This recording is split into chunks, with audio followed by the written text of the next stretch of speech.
क्या आप जानते हैं कि आज जो रुपया आप अपनी जेब में रखते हैं, उसकी कीमत कौन तय करता है? क्या कभी सोचा है कि रुपए और डॉलर के बीच जो रेट आप देखते हैं, वो क्यों बदलता रहता है? आज से 100 साल पहले जब भारत गुलाम था, तब भी यही सवाल था, लेकिन उस वक्त का समय कुछ और ही था। डॉक्टर बी आर अम्बेडकर ने 1923 में एक किताब लिखी, जिसमें उन्होंने रुपए की पूरी कहानी बताई। आज हम उसी किताब की बात करेंगे और समझेंगे कि कैसे रुपया एक बड़ी समस्या बन गया था और अम्बेडकर ने क्या समाधान दिया था। नमस्कार दोस्तों, डिस्कवर विद निखिल में आपका स्वागत है। आज की वीडियो बहुत ही खास है क्योंकि हम बात करने वाले हैं डॉक्टर बी आर अम्बेडकर की एक ऐसी किताब के बारे में जो अर्थशास्त्र से जुड़ी है। हाँ, वही अम्बेडकर जो संविधान के निर्माता थे, लेकिन क्या आप जानते हैं कि वो एक शानदार अर्थशास्त्री भी थे। 1923 में उन्होंने the problem of the rupee, its origin and it's solution नाम की किताब लिखी। इस किताब में उन्होंने अंग्रेज भारत की मुद्रा व्यवस्था की समस्याओं को समझाया और उसका समाधान भी दिया। यह किताब उनकी पीएचडी थीसिस पर आधारित थी, जो उन्होंने लंदन स्कूल ऑफ इकोनॉमिक्स में पूरी की थी। आज हम इस वीडियो में जानेंगे कि रुपये की समस्या क्या थी, यह कैसे शुरू हुई और अम्बेडकर ने क्या समाधान दिया। तो चलिए शुरू करते हैं आज की वीडियो। दोस्तों, अगर आप ऐसी एजुकेशनल और नॉलेज बेस्ड वीडियो देखना पसंद करते हैं तो प्लीज़ चैनल को सब्सक्राइब कर लीजिए और बेल आइकन को भी दबा दीजिए ताकि आपको हमारी नई वीडियो की नोटिफिकेशन मिलती रहे। दोस्तों, 19वीं सदी के आखिर में भारत में एक बड़ी आर्थिक समस्या थी। उस वक्त भारत अंग्रेजों के शासन के अंदर था और भारत की मुद्रा यानी रुपया चांदी से बनता था। जब आप कहीं जाते थे और रुपया देते थे तो उसकी कीमत इस बात पर निर्भर करती थी कि उसमें कितनी चांदी है। लेकिन 1870 के दशक में एक बड़ा बदलाव आया। दुनिया भर में चांदी की कीमत गिरने लगी। जैसे जैसे चांदी सस्ती होती गई, वैसे वैसे रुपये की कीमत भी कम होती गई। इसका मतलब यह था कि पहले जो चीज़ आप 1 रुपये में खरीद सकते थे, अब उसके लिए आपको ज़्यादा रुपए देने पड़ रहे थे। यह समस्या सिर्फ भारत की नहीं थी। पूरी दुनिया में जो भी देश चांदी के मानक पर थे, उन सभी को यह परेशानी हो रही थी। चीन, मैक्सिको और दूसरे कई देश भी इसी समस्या से जूझ रहे थे। लेकिन भारत के लिए यह और भी खतरनाक था, क्योंकि भारत को ब्रिटेन को बहुत सारा पैसा भेजना पड़ता था। जब चांदी की कीमत गिरनी शुरू हुई तो पहले लोगों ने सोचा यह अस्थायी समस्या है, लेकिन साल दर साल चांदी की कीमत गिरती गई।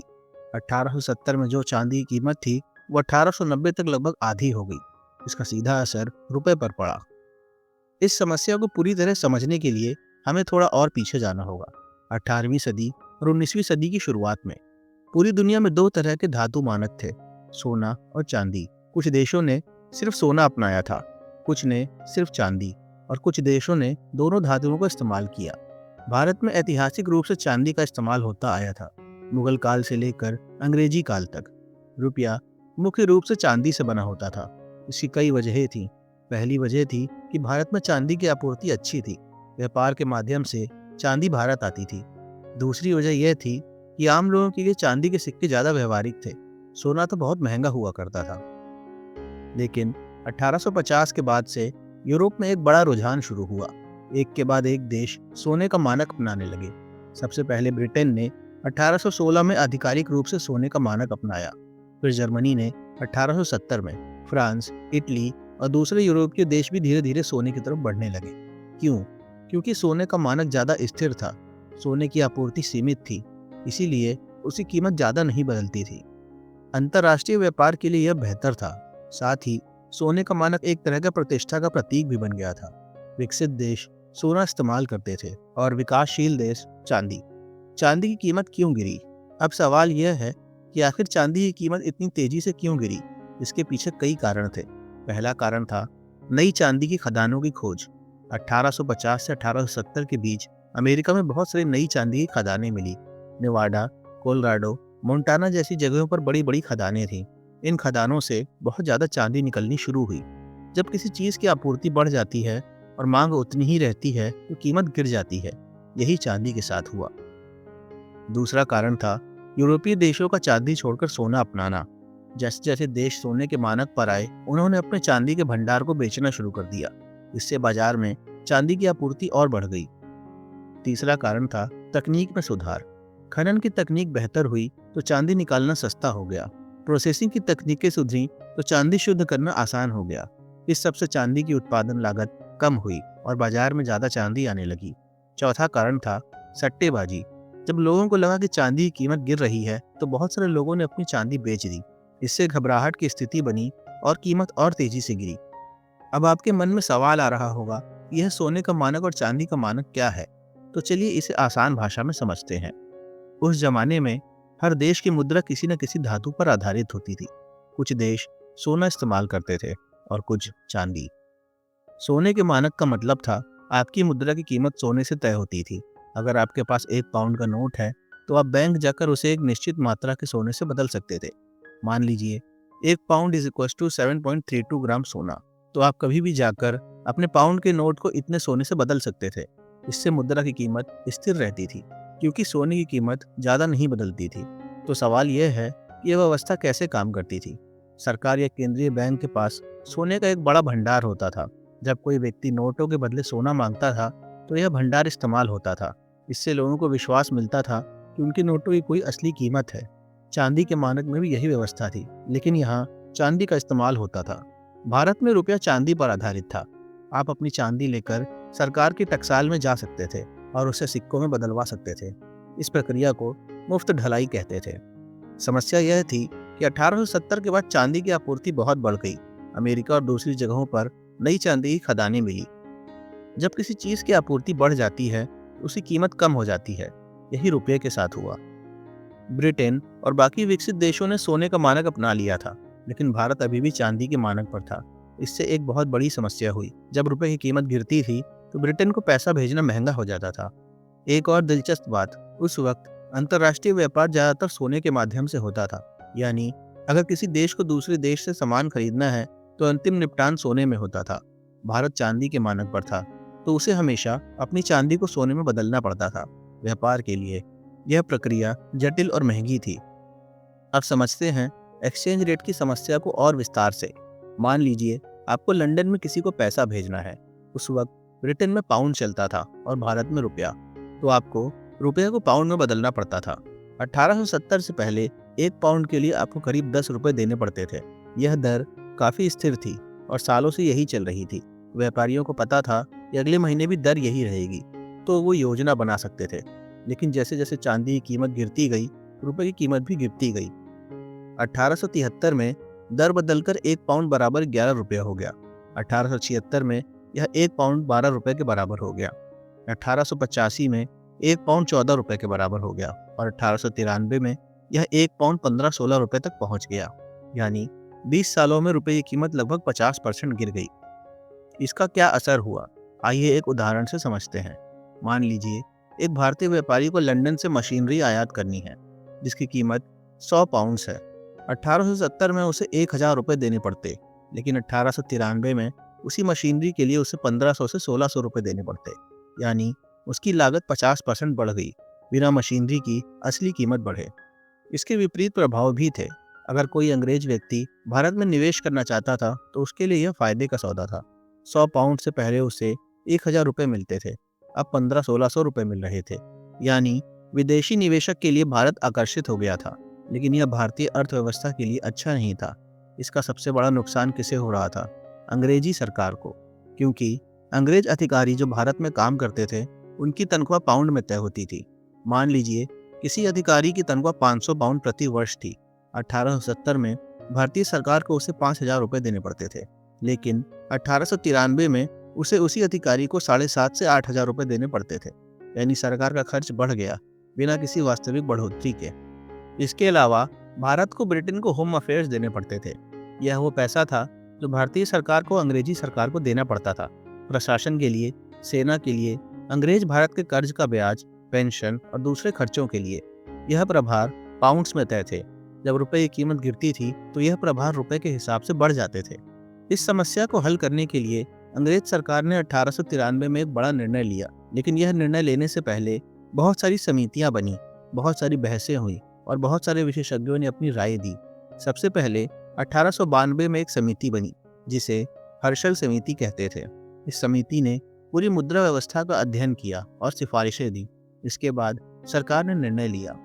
उन्होंने रुपए को चांदी के मानक से हटाकर एक नई व्यवस्था पर डाल दिया जिसे गोल्ड एक्सचेंज स्टैंडर्ड कहते हैं। इस व्यवस्था में क्या हुआ? पहली बात, सरकार ने भारत में चांदी के सिक्के बनाना बंद कर दिया। पहले कोई भी अपनी चांदी लेकर टकसाल में जा सकता था और सिक्के बनवा सकता था। इसे चांदी की मुफ्त ढलाई कहते थे। अब यह बंद हो गया। अब आप अपनी चांदी को लेकर टकसाल में नहीं जा सकते थे और सिक्के नहीं बनवा सकते थे। यानी रुपए का चांदी से सीधा संबंध खत्म हो गया। दूसरी बात, सरकार ने रुपए की कीमत को तय कर दिया। उन्होंने कहा अब 1 रुपया बराबर 1 शिलिंग 4 पेंस। यह अंग्रेजी मुद्रा का एक हिस्सा था, लगभग 1/15वां पाउंड।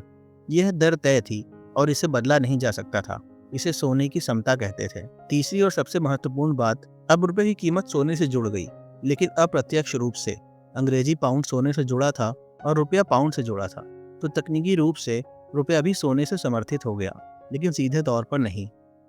आप अपने रुपये को सीधे सोने में नहीं बदल सकते थे, लेकिन आप रुपये को पाउंड में बदल सकते थे और फिर पाउंड को सोने में। चौथी बात, सरकार ने लंदन में एक स्वर्ण मानक भंडार बनाया। इस भंडार में सोना और अंग्रेजी प्रतिभूतियां थीं। जब कोई रुपये को पाउंड से बदलना चाहता था तो यह भंडार इस्तेमाल होता था। दोस्तों, अगर आप यहाँ तक वीडियो देख रहे हैं तो इसका मतलब यह है कि आपको यह विषय वस्तु पसंद आ रही है। प्लीज़ एक सेकंड रुकिए और चैनल को सब्सक्राइब कर लीजिए। यह आपके लिए मुफ्त है, लेकिन हमारे लिए बहुत मायने रखता है। सब्सक्राइब करने के बाद आगे की कहानी सुनते हैं। अब सवाल यह है कि यह गोल्ड एक्सचेंज स्टैंडर्ड मानक कैसे काम करता था। इसे समझना थोड़ा तकनीकी है, लेकिन मैं आसान भाषा में समझाता हूँ। मान लीजिए आप एक व्यापारी हैं और आपको लंदन में सामान आयात करना है। आपके पास रुपए हैं, लेकिन लंदन में आपको पाउंड्स में भुगतान करना है। पुरानी व्यवस्था में आप अपने रुपए को बाजार में बदल सकते थे और दर हर दिन बदलती रहती थी।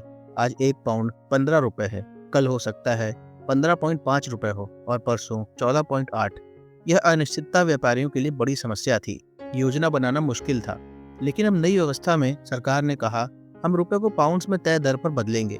1 रुपया मतलब 1 शिलिंग 4 पेंस, यानी 15 रुपए बराबर 1 पाउंड। यह दर हमेशा एक जैसी रहेगी। लेकिन यह गारंटी कैसे मिलती थी? क्या होता अगर सभी लोग एक साथ अपने रुपये को पाउंड्स में बदलना चाहें? इसके लिए सरकार ने लंदन में एक भंडार रखा।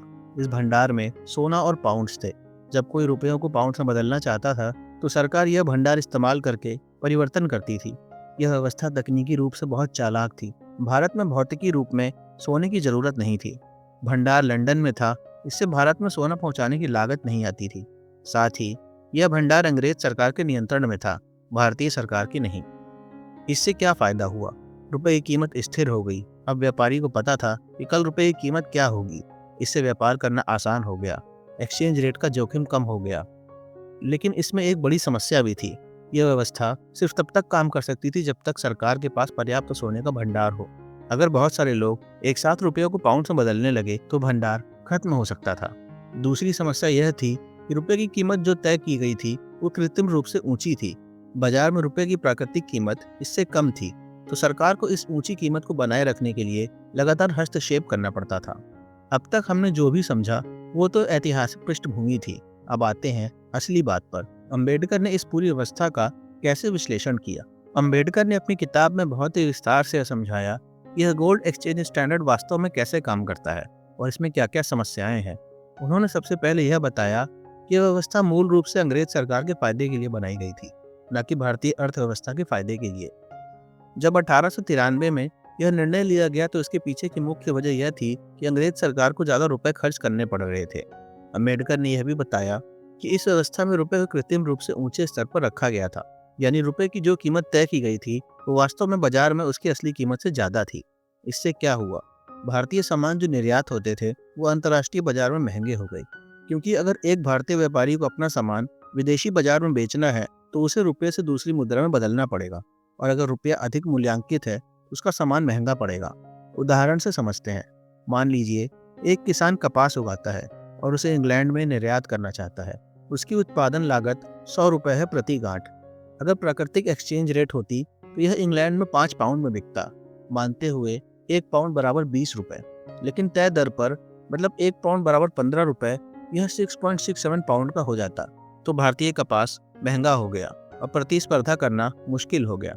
इसके विपरीत जो सामान भारत में आयात होते थे वो सस्ते हो गए। अंग्रेजी निर्मित सामान, कपड़े, मशीनरी, धातु का सामान, यह सब भारत में सस्ते दामों पर आने लगा। इससे भारतीय उद्योगों को नुकसान हुआ, क्योंकि विदेशी सामान सस्ता आ रहा था और भारतीय सामान उससे मुकाबला नहीं कर पा रहे थे। अंबेडकर ने यह भी बताया इस व्यवस्था ने भारतीय किसानों को बहुत नुकसान पहुंचाया। भारत मुख्य रूप से कृषि उत्पादों का निर्यात करता था। कपास, जूट, गेहूं, चावल, चाय, कॉफी। जब रुपया अधिक मूल्यांकित हो गया तो यह सब सामान अंतर्राष्ट्रीय बाजार में महंगे हो गए। इससे मांग कम हुई और किसानों की आय घटी। अंबेडकर ने एक और बड़ी समस्या पहचानी, मुद्रा को प्रबंधित करने का तरीका। अंग्रेज भारत में मुद्रा को प्रबंधित करने के लिए पत्र मुद्रा भंडार था। इस भंडार में सरकार सोना, चांदी और अंग्रेजी प्रतिभूतियां रखती थी। जब कोई व्यक्ति नोटों के बदले सिक्के मांगता था या सिक्कों के बदले नोट मांगता था तो यह भंडार इस्तेमाल होता था। अंबेडकर ने बताया कि इस व्यवस्था में बहुत सारी समस्याएं थीं। पहली समस्या यह थी कि भंडार में जो सोना और चांदी थी वो ज़्यादातर लंदन में रखी जाती थी, भारत में नहीं। 1920 के दशक में कुल भंडार का लगभग 60 से 70% लंदन में था। इसका मतलब था कि अगर कभी आपातकाल आती और सबको एक साथ अपने नोटों को सोने में बदलना होता तो यह संभव नहीं था, क्योंकि सोना भारत में था ही नहीं। यह विश्वास पर आधारित व्यवस्था थी। लोगों को विश्वास करना था कि सरकार देगी। दूसरी समस्या यह थी कि भंडार का एक बड़ा हिस्सा अंग्रेज सरकार की प्रतिभूतियों में निवेशित था, यानी भारतीय रुपये के पीछे की गारंटी वास्तव में अंग्रेज सरकार की स्थिरता पर निर्भर करती थी। अंबेडकर ने कहा कि यह एक तरह से भारत को ब्रिटेन पर आर्थिक रूप से निर्भर बनाता था। भारतीय मुद्रा का भविष्य अंग्रेजी अर्थव्यवस्था की सेहत पर निर्भर था। तीसरी समस्या यह थी कि इस व्यवस्था में लचीलापन नहीं था। आर्थिक परिस्थितियां बदलती रहती थीं। कभी मंदी होती, कभी तेजी होती थी, कभी महंगाई बढ़ती थी तो कभी डिफ्लेशन होता था। यह कठोर व्यवस्था आर्थिक बदलावों को समायोजित नहीं कर सकती थी। मुद्रा की आपूर्ति को बढ़ाना या घटाना मुश्किल था। चौथी समस्या थी पारदर्शिता की कमी। भंडार में क्या है, कितना है, कैसे प्रबंधित हो रहा है, यह सब जानकारी सार्वजनिक रूप से उपलब्ध नहीं थी। संसद में भी सीमित चर्चा होती थी। अंबेडकर ने कहा इतनी महत्वपूर्ण चीज में पारदर्शिता होनी चाहिए। पांचवी समस्या थी निर्णय लेने में भारतीय भागीदारी की कमी। मुद्रा से संबंधित सारे बड़े निर्णय लंदन में लिए जाते थे, भारत में नहीं। भारतीय अर्थशास्त्रियों, व्यापारियों या जनप्रतिनिधियों की कोई वास्तविक भूमिका नहीं थी। यह औपनिवेशिक मानसिकता थी। अंबेडकर ने बैंकिंग व्यवस्था के बारे में भी बहुत विस्तार से लिखा। उस वक्त भारत में उचित केंद्रीय बैंकिंग व्यवस्था नहीं थी।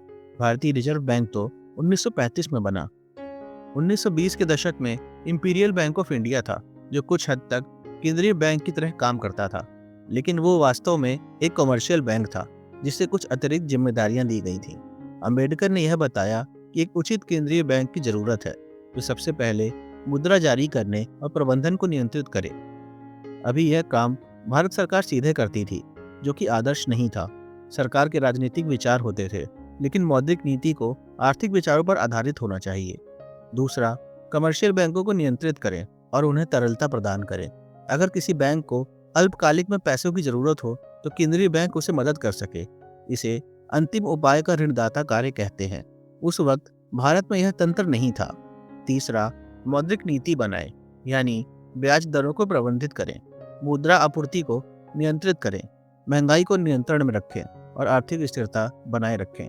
यह सब कार्य बहुत तकनीकी हैं और इसके लिए विशेष संस्था चाहिए। चौथा, बैंकिंग व्यवस्था को विकसित करें, खासकर ग्रामीण इलाकों में। उस वक्त भारत में बैंकिंग सुविधा ज़्यादातर शहरों तक सीमित थी। गांवों में लोगों को साहूकारों पर निर्भर रहना पड़ता था, जो बहुत ऊंची ब्याज दरें वसूलते थे। अंबेडकर का कहना था कि बिना उचित केंद्रीय बैंक के भारत की अर्थव्यवस्था स्वस्थ तरीके से विकसित नहीं हो सकती। केंद्रीय बैंक आर्थिक विकास के लिए बहुत जरूरी है। अंबेडकर ने अंतर्राष्ट्रीय व्यापार को भी बहुत विस्तार से विश्लेषित किया। उन्होंने बताया कि भारत का व्यापार संतुलन कैसे प्रभावित हो रहा है अधिक मूल्यांकित रुपए की वजह से। व्यापार संतुलन का मतलब होता है आप जितना निर्यात करते हैं और जितना आयात करते हैं उसका अंतर। अगर आप ज़्यादा निर्यात करते हैं तो ट्रेड सरप्लस होता है और अगर ज़्यादा आयात करते हैं तो ट्रेड डेफिसिट होता है। अंबेडकर ने बताया कि अधिक मूल्यांकित रुपए की वजह से भारतीय निर्यात महंगे हो गए थे, जैसे कपास, जूट, चाय, नील, मसाले जैसी चीज़ों से भारत निर्यात करता था जो विदेशी खरीदारों के लिए महंगी पड़ रही थी। इससे निर्यात घट रहे थे, प्रतिस्पर्धा भी बढ़ गई थी। मिस्र, अमेरिका भी कपास उत्पादन करने लगे थे। सीलोन चाय उत्पादन करने लगा था। दूसरी तरफ आयात सस्ते हो गए थे। अंग्रेज निर्मित सामान भारत में आसानी से बिक रहे थे क्योंकि वो तुलनात्मक रूप से सस्ते थे। मैनचेस्टर के कपड़े, बर्मिंघम की मशीनरी, शेफील्ड का इस्पात, यह सब भारत में भर रहा था। लेकिन यहाँ एक दिलचस्प बात थी। इस समस्या के बावजूद भारत का समग्र भुगतान संतुलन सकारात्मक था। कैसे? क्योंकि भारत से बहुत सारा अदृश्य निर्यात होता था, यानी सेवाएं। भारतीय सैनिक विदेशी देशों में सेवा करते थे। भारतीय मजदूर खाड़ी देशों और पूर्वी अफ्रीका में काम करते थे और वो अपनी कमाई भारत में भेजते थे। इसे प्रेषण यानी रेमिटेंस कहते हैं। साथ ही भारत को ब्रिटेन से पूंजी भी मिल रही थी, निवेश के रूप में, रेलवे, बंदरगाहों, उद्योगों में। हालांकि यह निवेश अंग्रेजों के नियंत्रण में था और मुनाफा भी ब्रिटेन जाता था, लेकिन तकनीकी रूप से यह भारत के भुगतान संतुलन में सकारात्मक मत था। अम्बेडकर ने यह भी बताया कि भारत का जो व्यापार अधिशेष था वो वास्तव में जबरन था। भारत को अधिशेष बनाए रखना पड़ता था क्योंकि गृह प्रभार चुकाने होते थे, यानी अधिशेष का उपयोग भारत के विकास के लिए नहीं हो रहा था, बल्कि ब्रिटेन को भुगतान करने में जा रहा था। अब आते हैं सबसे महत्वपूर्ण भाग पर। अम्बेडकर ने क्या समाधान सुझाया? अम्बेडकर का मानना था गोल्ड एक्सचेंज स्टैंडर्ड को जारी रखा जा सकता है, लेकिन इसमें कुछ बड़े सुधार करने होंगे। उन्होंने एक व्यापक योजना दी थी जो आयामों को कवर करती थी। पहला सुधार, रुपए की कीमत को यथार्थवादी स्तर पर लाना होगा। जो कृत्रिम ऊंची कीमत थी उसे थोड़ा कम करना होगा ताकि भारतीय निर्यात प्रतिस्पर्धी बन सके। लेकिन अम्बेडकर ने यह भी कहा था कि यह बहुत सावधानी से करना होगा क्योंकि अचानक डीवैल्यूएशन से समस्याएं हो सकती हैं। अचानक डीवैल्यूएशन से क्या होता? जिन लोगों को विदेशी कर्ज हैं उनका बोझ बढ़ जाता, आयातित सामान की कीमत बढ़ जाती, जिससे महंगाई हो सकती थी। लोगों का विश्वास मुद्रा में कम हो सकता है। इसीलिए अम्बेडकर ने कहा क्रमिक समायोजन होना चाहिए। दूसरा सुधार, एक उचित केंद्रीय बैंक बनाना होगा। यह बैंक सिर्फ सरकार की कठपुतली नहीं होनी चाहिए, बल्कि इसे स्वतंत्र प्राधिकरण होना चाहिए जो आर्थिक सिद्धांतों के आधार पर निर्णय ले। इस बैंक के पास ये अधिकार होने चाहिए। पहला, मुद्रा जारी करने का विशेष अधिकार।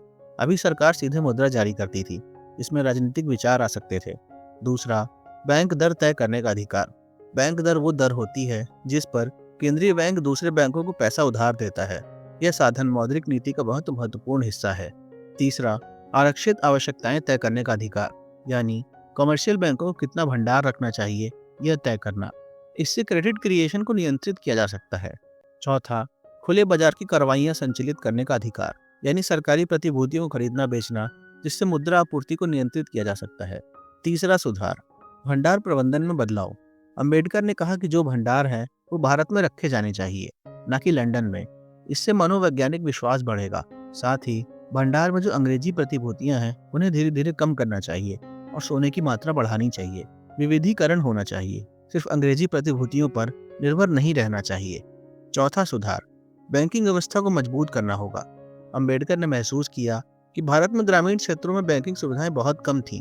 किसानों और छोटे व्यापारियों को लोन नहीं मिल पाता था, इसीलिए उन्हें साहूकारों के पास जाना पड़ता था जो 50 से 100% ब्याज वसूलते थे। इसके लिए अम्बेडकर ने सुझाव दिया कि सहकारी बैंकों और ग्रामीण बैंकों का जाल बिछाना होगा। यह बैंक विशेष रूप से किसानों और छोटे व्यवसायों की सेवा करे।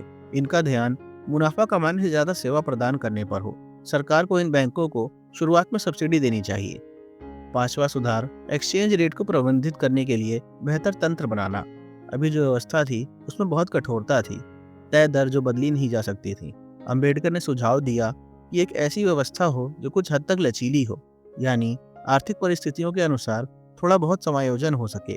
लेकिन पूरी तरह तैरती एक्सचेंज रेट भी अम्बेडकर ने नहीं सुझाई क्योंकि उससे बहुत अस्थिरता आ सकती थी। उन्होंने एक मध्य मार्ग सुझाया, प्रबंधित तैरना, जिसमें केंद्रीय बैंक हस्तक्षेप कर सके जब जरूरत हो। छठा सुधार, सांख्यिकीय आंकड़ों और आर्थिक अनुसंधान को बेहतर बनाना। अम्बेडकर को लगता था कि अच्छी नीति बनाने के लिए अच्छे आंकड़ों की जरूरत होती है। उस वक्त भारत में उचित आर्थिक आंकड़े नहीं थे। सकल घरेलू उत्पाद क्या है, महंगाई कितनी है, बेरोजगारी कितनी है, औद्योगिक उत्पाद कितना है, यह सब सटीक रूप से मापा नहीं जाता था। इसीलिए अम्बेडकर ने सुझाव दिया एक उचित सांख्यिकी कार्यालय बनाना चाहिए जो नियमित आधार पर आर्थिक आंकड़े एकत्र करे और प्रकाशित करे। यह आंकड़े सार्वजनिक होने चाहिए ताकि शोधकर्ता, नीति निर्माता और जनता सब उपयोग कर सके। सातवां सुधार, पारदर्शिता और जवाबदेही बेहतर बनाना। मुद्रा और मौद्रिक नीति से संबंधित निर्णय पारदर्शी होने चाहिए। जनता को पता होना चाहिए कि क्या निर्णय क्यों लिए जा रहे हैं। केंद्रीय बैंक को नियमित रिपोर्ट प्रकाशित करनी चाहिए। संसद में चर्चाएं होनी चाहिए। अम्बेडकर ने यह भी जोर दिया कि ये सब सुधार एक साथ करने होंगे, सिर्फ एक या दो सुधारों से काम नहीं चलेगा। एक व्यापक दृष्टिकोण चाहिए। यह सब आपस में जुड़े हैं। केंद्रीय बैंक, बैंकिंग व्यवस्था, एक्सचेंज रेट और स्टॉक मैनेजमेंट सब एक दूसरे पर निर्भर हैं। अंबेडकर की यह किताब उस वक्त बहुत क्रांतिकारी थी। उन्होंने जो विचार दिए वो उस जमाने में बहुत उन्नत थे। याद रखिए, यह 1923 की बात है। उस वक्त आधुनिक मौद्रिक अर्थशास्त्र अभी विकसित हो रहा था। सबसे दिलचस्प बात यह है कि अंबेडकर के बहुत सारे सुझाव बाद में वास्तव में लागू हुए। 1935 में भारतीय रिजर्व बैंक बना, बिल्कुल वैसा जैसा अंबेडकर ने सुझाया था। आरबीआई को मुद्रा जारी करने का विशेष अधिकार मिला, मौद्रिक नीति बनाने का अधिकार मिला और बैंकों को नियंत्रित करने का अधिकार मिला। 1947 में जब भारत स्वतंत्र हुआ तो मुद्रा प्रबंधन के लिए जो ढांचा अपनाया गया उसमें अंबेडकर के विचारों का बहुत बड़ा प्रभाव था। स्वतंत्र भारत की मौद्रिक नीति मूल रूप से उसी दर्शन पर आधारित थी जो अंबेडकर ने 1920 के दशक में सुझाई थी। आज भी जब हम आरबीआई के कार्यों को देखते हैं, महंगाई को नियंत्रित करना, एक्सचेंज रेट को प्रबंधित करना, बैंकिंग व्यवस्था को नियंत्रित करना, वित्तीय स्थिरता बनाए रखना, यह सब वही विचार है जो अंबेडकर ने 1920 के दशक में सुझाए थे। अब सवाल यह है कि अंबेडकर की यह किताब आज के ज़माने में कितनी प्रासंगिक है। दोस्तों, हालांकि यह किताब 100 साल पुरानी है, लेकिन इसमें जो मूल सिद्धांत बताए गए हैं वो आज भी लागू होते हैं। आज भी एक्सचेंज रेट मैनेजमेंट एक बड़ा मुद्दा है। डॉलर के मुकाबले रुपए की कीमत कैसे प्रबंधित करें, यह आज भी बहस का विषय है।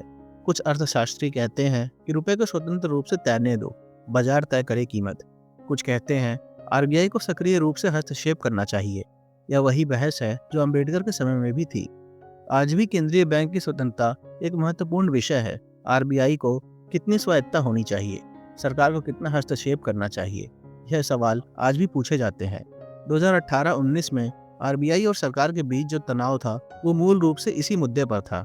आज भी ग्रामीण बैंकिंग और वित्तीय समावेशन बड़े मुद्दे हैं। अंबेडकर ने जो बात 1920 के दशक में कही थी कि हर किसी को बैंकिंग सेवाएं मिलनी चाहिए, वो आज भी प्रासंगिक है। जनधन योजना, मुद्रा योजना, भुगतान बैंक, यह सब योजनाएं इसी दिशा में कदम हैं। आज भी व्यापार संतुलन और चालू खाता घाटे के बारे में चर्चाएं होती हैं। भारत निर्यात कैसे बढ़ाए, आयात कैसे प्रबंधित करे, व्यापार घाटे को कैसे कम करे, यह सवाल आज भी महत्वपूर्ण है। अंबेडकर ने जो विश्लेषण किया था अधिक मूल्यांकित मुद्रा के प्रभावों का, वो आज भी लागू होता है। आज के संदर्भ में क्रिप्टो करेंसी और डिजिटल मुद्राओं के बारे में जो बहसें हो रही हैं, उनमें भी अंबेडकर की अंतर्दृष्टि उपयोगी हो सकती है। मुद्रा की असली कीमत क्या है, कैसे गारंटी होती है, यह मौलिक सवाल है जो हमेशा प्रासंगिक रहेंगे। अंबेडकर की यह किताब से आज के संदर्भ में हम क्या सीख सकते हैं? पहली सीख, आर्थिक नीति बनाते वक्त सिर्फ अल्पकालिक फायदे नहीं देखने चाहिए, बल्कि दीर्घकालिक प्रभाव को भी देखना चाहिए। 1893 में अंग्रेज सरकार ने जो निर्णय लिया था वो उनके तात्कालिक फायदे के लिए था, लेकिन दीर्घकाल में इसने भारतीय अर्थव्यवस्था को नुकसान पहुंचाया। आज भी बहुत सारी नीतियां चुनावी चक्रों को ध्यान में रखकर बनती हैं, लेकिन दीर्घकालिक सोच होनी चाहिए। दूसरी सीख, आर्थिक संस्थाओं की स्वतंत्रता बहुत जरूरी है। केंद्रीय बैंक को राजनीतिक रूप से प्रभावित नहीं होना चाहिए। उसे आंकड़ों और आर्थिक सिद्धांतों के आधार पर निर्णय लेने चाहिए। राजनीतिक दबाव में आकर मौद्रिक नीति बनाना खतरनाक हो सकता है। महंगाई बढ़ सकती है, मुद्रा की कीमत गिर सकती है, वित्तीय संकट आ सकता है। तीसरी सीख, आर्थिक सुधार टुकड़ों में नहीं हो सकते, व्यापक दृष्टिकोण होना चाहिए। अंबेडकर ने यह बहुत स्पष्ट रूप से समझाया कि सिर्फ मुद्रा व्यवस्था बदलने से काम नहीं चलेगा। बैंकिंग व्यवस्था, व्यापार नीति, भंडार प्रबंधन, सांख्यिकीय ढांचा, सबको साथ में सुधारना होगा। आज भी जब हम सुधारों की बात करते हैं, जीएसटी, श्रम सुधार, भूमि सुधार, तो यह सब आपस में जुड़े हैं। चौथी सीख, शोध और आंकड़ों का महत्व। अच्छी नीति बनाने के लिए अच्छी जानकारी चाहिए। अंबेडकर ने अपनी किताब में व्यापक आंकड़ों का विश्लेषण किया था। ऐतिहासिक रुझान, अंतर्राष्ट्रीय तुलना, स्टैटिस्टिकल टेबल। आज के युग में भी यह बहुत प्रासंगिक है। साक्ष्य आधारित नीति निर्माण होना चाहिए, न कि विचारधारा आधारित। पांचवी सीख, अंतर्राष्ट्रीय अर्थशास्त्र को समझना जरूरी है। आज की वैश्वीकृत अर्थव्यवस्था में कोई भी देश अलगाव में नहीं रह सकता। विनिमय दरें, व्यापार, अंतर्राष्ट्रीय वित्त, पूंजी प्रवाह, ये सब आपस में जुड़े हैं। अमेरिका में ब्याज दरें बढ़ती हैं तो भारत से पूंजी बाहर जा सकती है। चीन की विनिर्माण प्रतिस्पर्धा भारतीय निर्यात को प्रभावित करती है। अंबेडकर ने इन संबंधों को बहुत अच्छे से समझाया था। छठी सीख, समावेश विकास का महत्व। अंबेडकर ने बताया था कि अधिक मूल्यांकित रुपए का सबसे ज्यादा नुकसान किसानों और छोटे व्यवसायों को हो रहा है। अभिजात वर्ग का तो फायदा भी हो रहा था। इम्पोर्टेड लग्जरी सामान तो सस्ते मिल रहे थे। यह असमानता बढ़ाता है। आज भी हमें देखना होगा कि आर्थिक नीतियों का प्रभाव किस पर कितना हो रहा है। इस किताब के माध्यम से हमें यह भी पता चलता है कि अम्बेडकर सिर्फ एक समाज सुधारक नहीं थे, बल्कि एक प्रतिभाशाली अर्थशास्त्री भी थे, एक प्रशिक्षित विद्वान थे, एक गहरे विचारक थे। उन्होंने लंदन स्कूल ऑफ इकोनॉमिक्स और कोलंबिया यूनिवर्सिटी में अर्थशास्त्र की पढ़ाई की थी। उनकी पीएचडी शोध प्रबंधन यही थी, रुपए की समस्या पर। उन्होंने इस विषय पर गहरी शोध की थी, पुस्तकालयों में बैठकर आंकड़े एकत्र किए, ऐतिहासिक दस्तावेजों का अध्ययन किया, अंतर्राष्ट्रीय अनुभव का विश्लेषण किया। अंबेडकर का दृष्टिकोण बहुत वैज्ञानिक था। उन्होंने सिर्फ राय नहीं दी, बल्कि आंकड़ों के साथ अपनी बात रखी। उन्होंने ऐतिहासिक रुझानों का विश्लेषण किया, अंतर्राष्ट्रीय तुलना की और फिर निष्कर्ष निकाले। यह उचित शैक्षणिक पद्धति थी। उन्होंने यह भी दिखाया कि अर्थशास्त्र और राजनीति कैसे जुड़े हैं। 1893 का जो निर्णय था वो पूरी तरह आर्थिक नहीं था, बल्कि उसके पीछे राजनीतिक विचार भी थे। अंग्रेज सरकार अपने हितों की रक्षा कर रही थी। अंबेडकर ने यह भी बताया कि आर्थिक निर्णयों का सामाजिक प्रभाव क्या होता है। अधिक मूल्यांकित रुपए की वजह से किसानों को नुकसान हो रहा था, क्योंकि उनकी उपज को निर्यात करना मुश्किल हो गया था। छोटे उद्योगों को नुकसान हो रहा था, क्योंकि वो विदेशी सामान से मुकाबला नहीं कर पा रहे थे। यह देखना कि आर्थिक नीतियों का सामाजिक न्याय पर क्या प्रभाव होता है, यह अंबेडकर की विशेषता थी। तो दोस्तों, यह थी डॉक्टर बी.आर. अंबेडकर की ऐतिहासिक किताब the problem of the rupee, its origin and it's solution की पूरी विस्तृत कहानी। हमने देखा कैसे 19वीं सदी में चांदी की कीमत गिरने से रुपए की कीमत गिरती गई, कैसे अंतर्राष्ट्रीय आर्थिक शक्तियां, अमेरिकी चांदी की खदानों की खोज, यूरोपीय देशों को सोने का मानक अपनाना, सट्टेबाजी, इन सब ने मिलकर रुपए को अस्थिर किया। हमने देखा कि कैसे अंग्रेज सरकार ने 1893 में स्वर्ण विनिमय मानक शुरू किया, मुख्य रूप से अपने फायदे के लिए, गृह प्रभार को नियंत्रित करने के लिए, अंग्रेज अधिकारियों की तनख्वाहों का बोझ कम करने के लिए। भारतीय अर्थव्यवस्था की भलाई इस निर्णय में गौण विचार था। हमने यह भी देखा कि कैसे इस व्यवस्था ने भारतीय अर्थव्यवस्था को प्रभावित किया। अधिक मूल्यांकित रुपए से निर्यात को महंगा बना दिया, आयात को सस्ता बना दिया। भारतीय किसान, छोटे व्यापारी, निर्यातक, सबको नुकसान हुआ, लेकिन अंग्रेज सरकार और कुछ अभिजात भारतीयों को फायदा हुआ। हमने यह भी देखा कि अंबेडकर ने इस पूरी व्यवस्था का कितना गहराई से विश्लेषण किया। उन्होंने सिर्फ समस्याओं की पहचान नहीं की, बल्कि उनके मूल कारणों को भी समझा। उन्होंने बताया कि यह सिर्फ आर्थिक मुद्दा नहीं है, बल्कि राजनीतिक और सामाजिक मुद्दा भी है। सबसे महत्वपूर्ण, हमने देखा कि अंबेडकर ने क्या व्यवहारिक समाधान दिए। केंद्रीय बैंक बनाना, भंडार प्रबंधन सुधारना, बैंकिंग व्यवस्था को मजबूत करना, सांख्यिकीय ढांचा विकसित करना, पारदर्शिता और जवाबदेही बढ़ाना। यह सब सुझाव आगे चलकर लागू भी हुए। यह किताब हमें यह भी बताती है कि अंबेडकर एक मल्टी डायमेंशनल व्यक्तित्व थे। वो सिर्फ संविधान निर्माता नहीं थे, वो सिर्फ समाज सुधारक नहीं थे, वो एक अर्थशास्त्री, एक विद्वान, एक विचारक थे, जिन्होंने हर क्षेत्र में अपना योगदान दिया। उनकी दृष्टि व्यापक थी। सामाजिक न्याय, आर्थिक विकास, राजनीतिक सशक्तिकरण, सब उनके लिए जुड़े हुए थे।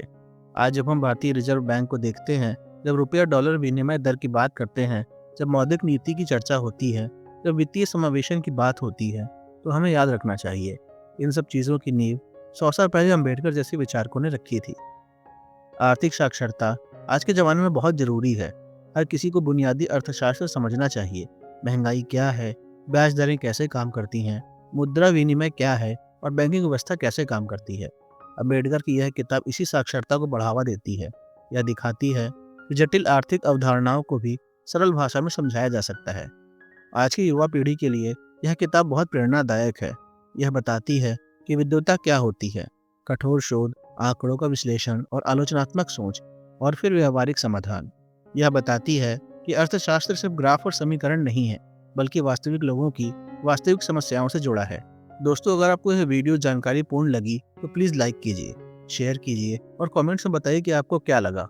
अगर आपने अभी तक चैनल को सब्सक्राइब नहीं किया तो ज़रूर सब्सक्राइब कीजिए, क्योंकि हम ऐसी ही ज्ञान आधारित वीडियो लाते रहेंगे।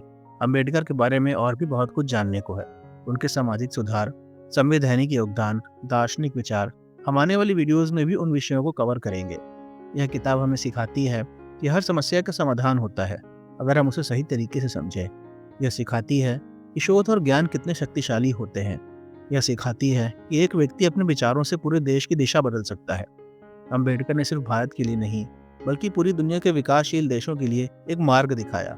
उनके विचार सार्वभौमिक थे। तो मिलते हैं अगली वीडियो में एक नए विषय के साथ। तब तक के लिए सीखते रहिए, बढ़ते रहिए। याद रखिए कि ज्ञान ही सबसे बड़ी शक्ति है। और आर्थिक समझ हर नागरिक का अधिकार है। धन्यवाद।